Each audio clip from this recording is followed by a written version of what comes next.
Galvanic cell जो है electricity produce करेगा और इसके तीन कंपोनेंट्स हैं। तीन कंपोनेंट कौन कौन से हैं? एक तो है oxidation half cell. Oxidation half cell हम उसको बोले कि जिसमें ऑक्सीडेशन रिएक्शन हो रही हो। दूसरा कंपोनेंट है इसमें reduction half cell. Reduction half cell जिसमें रिडक्शन रिएक्शन हो रही होगी। और तीसरा कंपोनेंट जोड़ने वाला सॉल्ट ब्रिज, जो इन दोनों हाफ सेल को कंबाइन करने का काम करेगा। तो बेसिक तीन कंपोनेंट होते हैं इसके अंदर, पूरे सेल के अंदर, जिसको हम नाम दे रहे हैं galvanic cell. Oxidation half cell, oxidation half cell. Oxidation half cell का मतलब ये है कि इसमें केवल रिएक्शन कौन सी होने वाली है? ऑक्सीडेशन। जैसे मान लो मैं एग्जांपल लेता हूं, मेटल सॉलिड से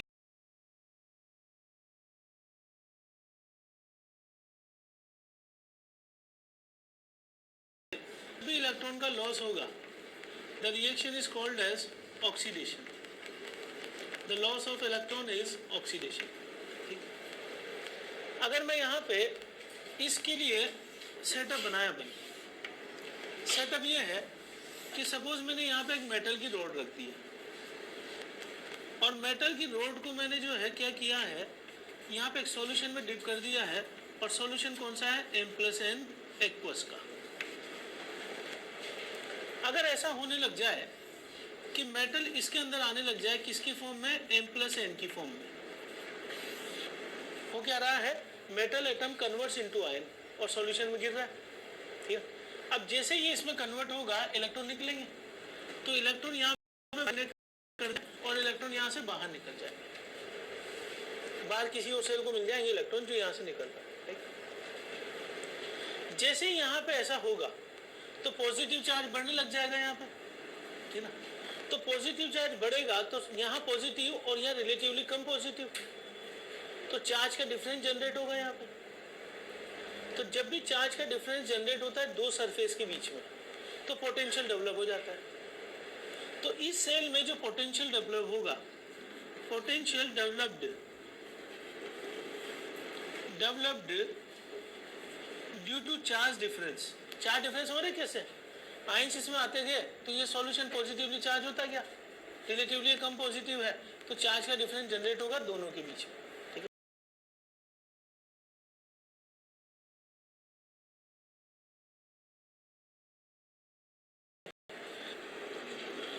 is due to potential is developed due to charge difference। और जो पोटेंशियल डेवलप हो रहा है, इस पोटेंशियल का नाम हम क्या दे देंगे?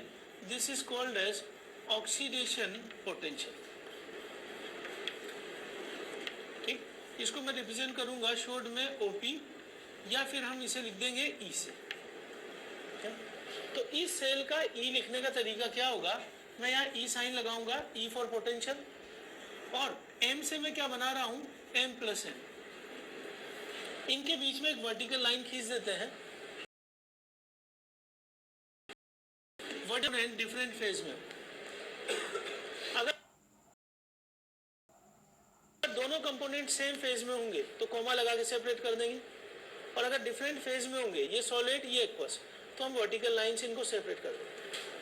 तो ये रिप्रेजेंट हो गया कि M किस में कन्वर्ट हो रहा है? M+N। और M को M+N में कन्वर्ट करोगे इलेक्ट्रॉन का लॉस होगा, और इलेक्ट्रॉन का लॉस क्या कहलाएगा?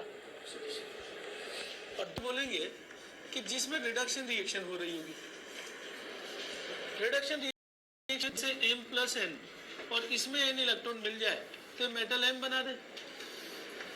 यानी इलेक्ट्रॉन का अगर गेन हो रहा है तो that reaction is called as reduction reaction. अब इसमें क्या हो रहा होगा कि हम इस तरीके से सेटअप बना दे अगेन, और मेटल रोड मैंने रख दी यहाँ पे M इस तरीके से। अब हुआ ये कि हमने मेटल वायर कनेक्ट किया और इलेक्ट्रॉन अंदर आते जा रहे हैं। अगर इलेक्ट्रॉन अंदर आएंगे तो यहाँ इलेक्ट्रॉन इकट्ठे हो जाएंगे, और उस केस में इलेक्ट्रॉन के इकट्ठे होने की वजह से अगेन यहाँ पे क्या होगा? जो मेटल आयन से पॉजिटिव आयन, ये पॉजिटिव आयन इन इलेक्ट्रॉन की तरफ अट्रैक्ट होंगे। एक्चुअली इलेक्ट्रॉन के आने से प्लेट क्या बन गई? Negatively charge. कैथोड बोलेंगे इसे हम, और जो प्लेट नेगेटिव होगी उसकी तरफ पॉजिटिव आयन अट्रैक्ट करेंगे। तो मेटल एटम इस प्लेट की तरफ मूव होने लग जाएंगे और यहाँ डिपॉजिट होने लग जाएंगे, डिपॉजिट या डिस्चार्ज। ठीक है, तो हुआ ये कि मेटल ने इलेक्ट्रॉन लिया और इलेक्ट्रॉन लेके किस में बदल गया, मेटल। अब इसका जो पोटेंशियल डेवलप होगा, अगेन अगर रिएक्शन होने लग गई, मान लो रिएक्शन नहीं हो रही है, कोई पोटेंशियल डेवलप नहीं होगा। ये पोटेंशियल क्यों डेवलप हो रहा है, जब रिएक्शन होने लग गई। अब अगर ये रिएक्शन होने लग गई है तो इस केस में यहाँ पॉजिटिव चार्ज में कमी आने लग जाएगी।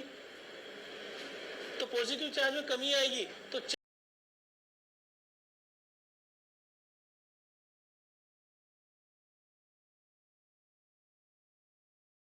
चार्ज डिफरेंशियल पोटेंशियल, और रिडक्शन पोटेंशियल जो है शॉर्ट में हम इसे लिख देंगे आरपी, रिप्रेजेंट करने को बना दे एट स्टैंडर्ड स्टेट। अगर स्टैंडर्ड स्टेट हम ले रहे हैं तो pressure should be equal to 1 बार,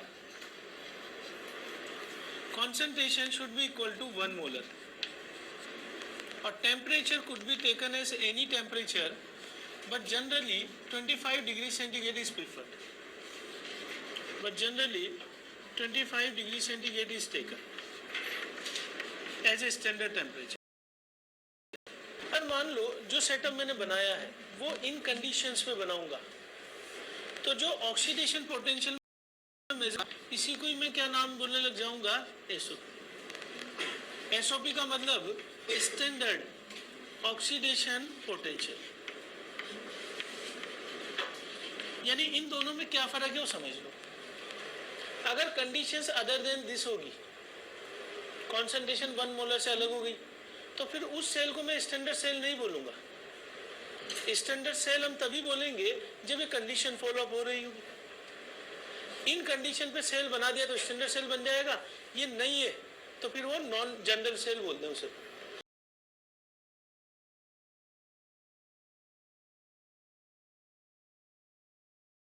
तो ऑक्सीडेशन पोटेंशियल समझिए बात।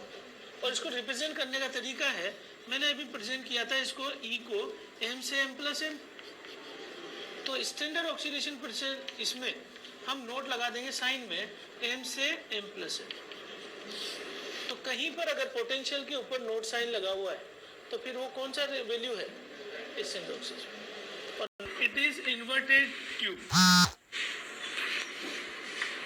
it is inverted U tube in which salt is filled.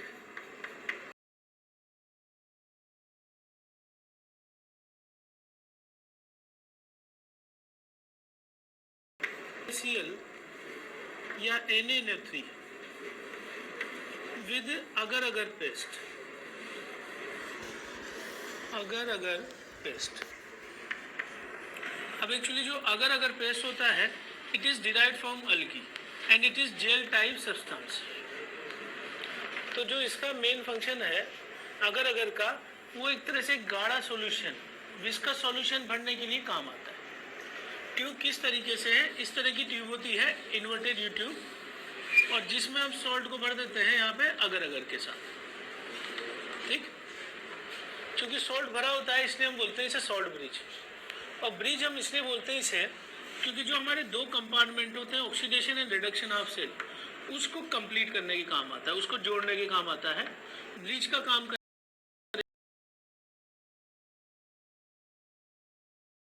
करेगा ये ऑफ सेल को जोड़ने में। ठीक है, तो जो इसका फंक्शन है वो, इसका इंपॉर्टेंट फंक्शन ये है कि it connects two half sales.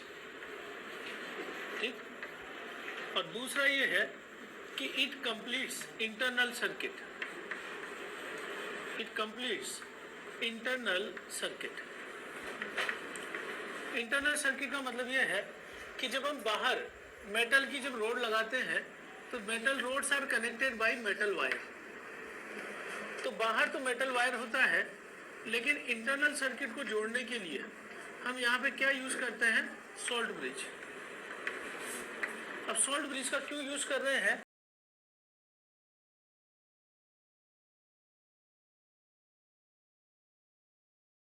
Metal wire रख दूं तो उसमें इलेक्ट्रिकल कंडक्टिविटी नहीं होगी, क्योंकि सॉल्यूशन में जो कंडक्टिविटी होती है that is because of movement of ions, ठीक है, और सॉलिड में मूवमेंट ऑफ इलेक्ट्रॉन की वजह से कंडक्टिव होगी।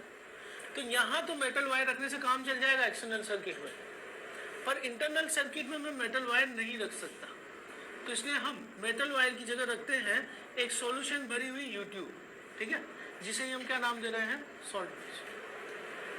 तो ये इसका मेन फंक्शन क्या हो गया कि it connects two half cell and it completes internal circuit. Internal circuit का मतलब ये वाला सर्किट। इसकी कंडीशन ये होनी चाहिए कि कंडक्टिविटी ऑफ एनायन, कंडक्टिविटी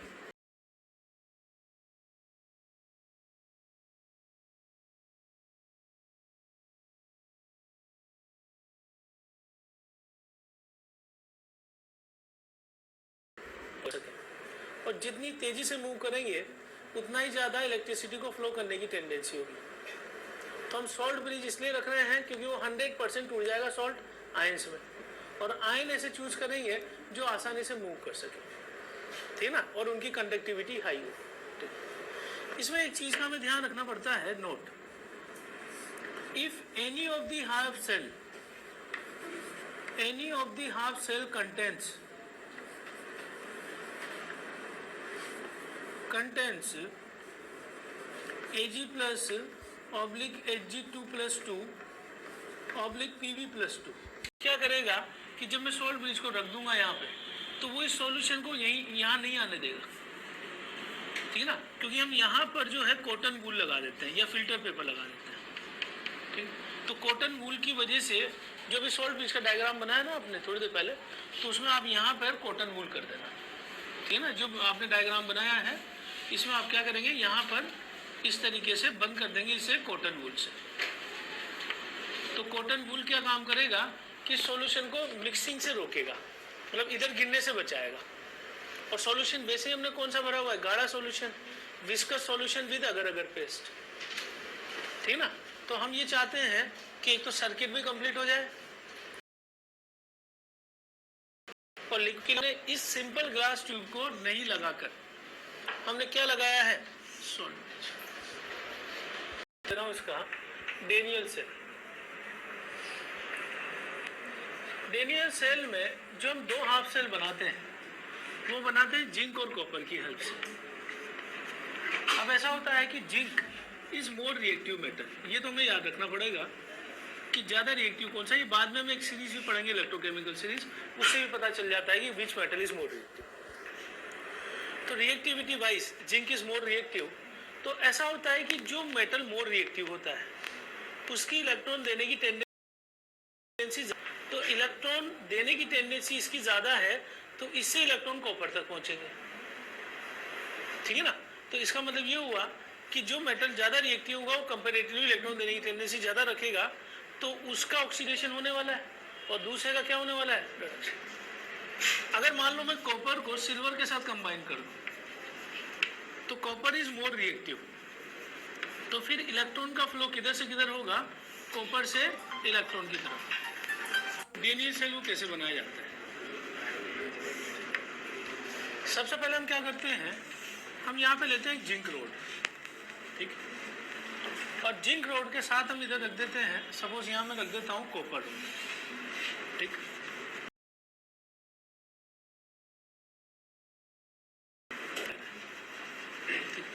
तो ये भी हमने देखा है कि ज्यादा रिएक्टिव मेटल कौन सा है, जिंक, तो इलेक्ट्रॉन फ्लो कर सकता है जिंक से कॉपर की तरफ। इसका मतलब मैं ये डायरेक्शन बना दूं इलेक्ट्रॉन की, सही है। लेकिन ऐसा नहीं कि दो मेटल रोड्स को हम सीधा कंबाइन कर दें वायर से तो करंट फ्लो करने लग जाएगा, उसके लिए पूरा सर्किट कंप्लीट होना चाहिए। तो पूरे सर्किट को कंप्लीट करने के लिए हम क्या करते हैं कि यहाँ पे हम एक सॉल्यूशन भर देते हैं एक कंपार्टमेंट में, और ये सॉल्यूशन इसी मेटल एटम का सॉल्यूशन होना चाहिए। यहाँ मैंने भर दिया Zn+2 एक्वस सॉल्यूशन।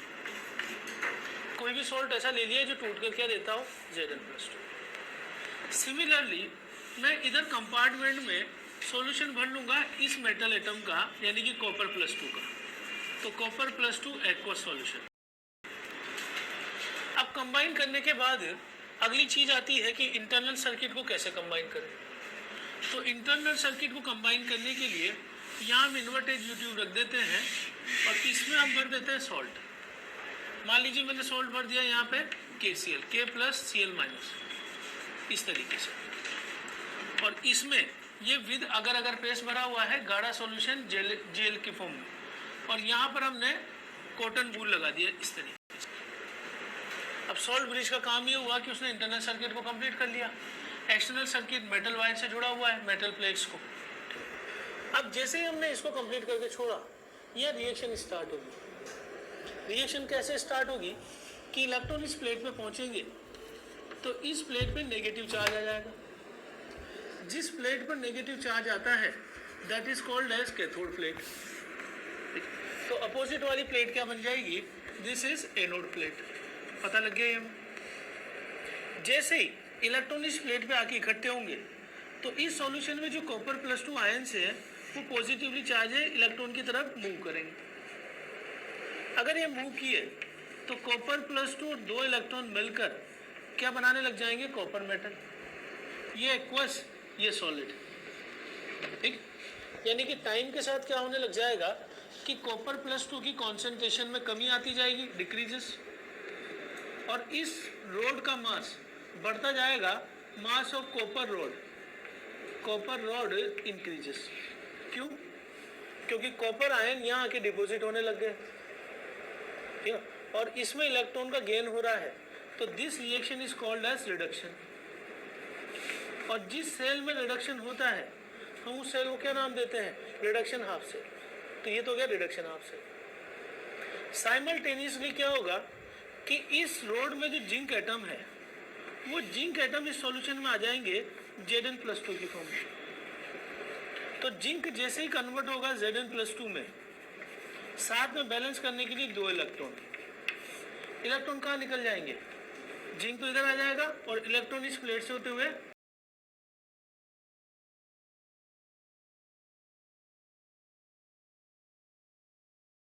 उधर निकल, नाम देंगे oxidation half. Mass of zinc road decrease होता जाएगा और इधर mass of concentration of Zn+2 solution increases with time. तो ये पूरा सेल कंबाइनली क्या कहलाता है, डेनियल सेल। समझिए बात। और सेल तभी कंप्लीट होगा जब दोनों टर्मिनल वहां पे होंगे। दोनों टर्मिनल मतलब एक जगह ऑक्सीडेशन होता हो, एक जगह रिडक्शन होता। और कंबाइन में ऑक्सीडेशन रिडक्शन को जोड़ दूं मैं तो जो रिएक्शन मिलेगी उसे हम क्या बोलेंगे, रिडॉक्स रिएक्शन। तो हमेशा सेल में जो एक कंप्लीट सेल होता है, redox reaction takes place, combination of reduction plus oxidation. एक जगह इलेक्ट्रॉन का लॉस, एक जगह इलेक्ट्रॉन का गेन। समझ गए बात को, ठीक है। इसमें अगर मुझे बोला जाए कि टर्मिनल कौन सा है, तो टर्मिनल हम कैसे समझते हैं कि सपोज कीजिए मैं एक बैटरी को कनेक्ट करता हूँ, बैटरी का जो माइनस साइन होता है उससे इलेक्ट्रॉन फ्लो करते हैं, ठीक है। तो माइनस साइन से इलेक्ट्रॉन फ्लो कर रहे हैं और अपोजिट साइन से मैं करंट की डायरेक्शन बताता हूँ। तो बताइए कि ये पूरी बैटरी बन गई ना, सेल बन गया मतलब बैटरी बन गई। तो बैटरी में इलेक्ट्रॉन किधर से आ रहे हैं, एनोड से। तो एनोड इज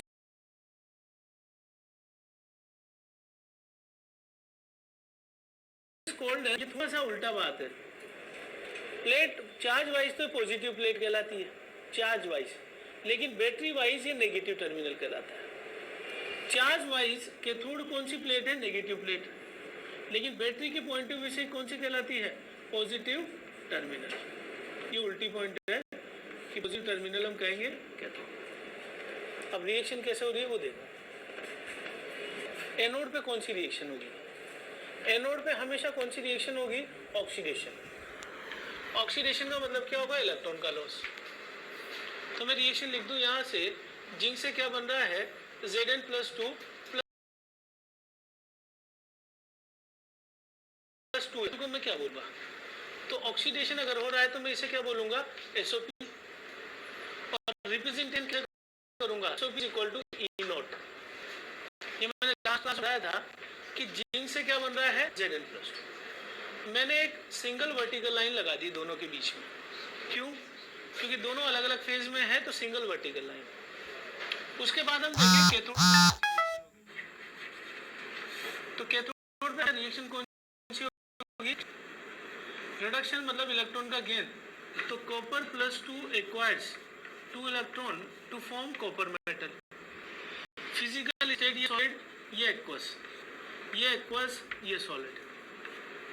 यहाँ जो पोटेंशियल डेवलप होगा उसे हम बोलेंगे SRP, स्टैंडर्ड रिडक्शन पोटेंशियल। और इसका लिखने का तरीका क्या होता है? E0। यहाँ से कॉपर प्लस 2 से कॉपर बन रहा है। अब हम क्या करते हैं, इन दोनों रिएक्शंस को जोड़ देते हैं।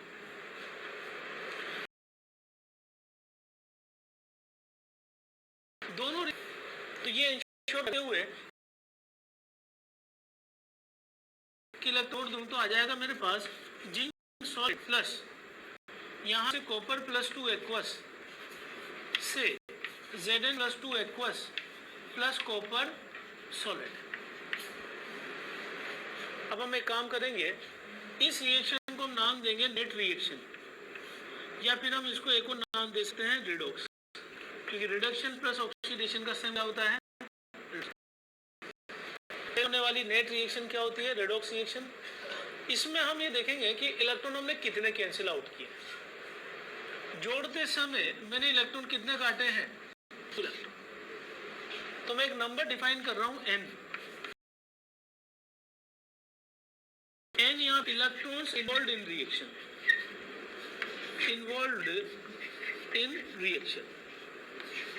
ये मैंने लिख दिया है n की वैल्यू। ठीक, नोट करो फटाफट। रिएक्शन लिखी, कैथोड पे रिडक्शन